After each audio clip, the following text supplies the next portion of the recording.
Hey everyone, it's Bridgie from Bougie Texas Barbecue, and today we are going to be smoking a beef tenderloin. This recipe is going to be beginner friendly, and it's going to show your family what a true pit master you are. I hope y'all are excited because I definitely am, so let's get into the recipe.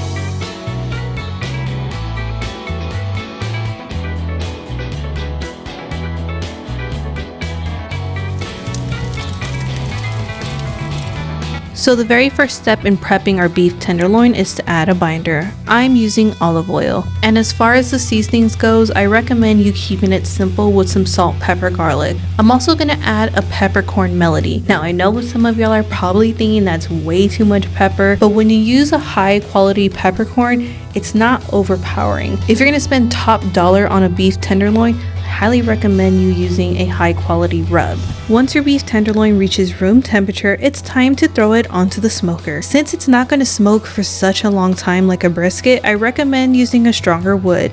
I'm using a combination of Oklahoma Joe's whiskey barrel and hickory wood. And in order for the bark to form properly, we're going to have to start at a lower temp. I highly recommend you staying under 275 degrees for this cook. So at this point of the cook, we are going to let the beef tenderloin do its thing. Let it get as much smoke as it can.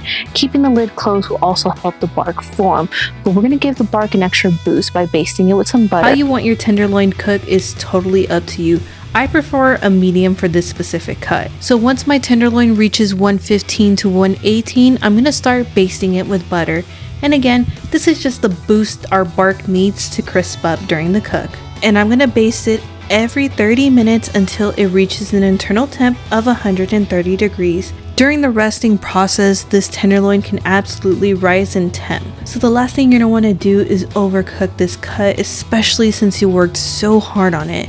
So at this point, I highly recommend adding a probe so you can monitor the internal temperature. As far as resting goes, it doesn't need a rest for a long time, so give it about 10 to 15 minutes before slicing. And that is the basics of smoking a beef tenderloin. Don't forget to subscribe and save this recipe for the holidays. Also, if you want to buy a beef tenderloin roast and get more meat for your buck, make sure you check out my trimming video on Oklahoma Joe's YouTube channel where I break down a full beef tenderloin roast.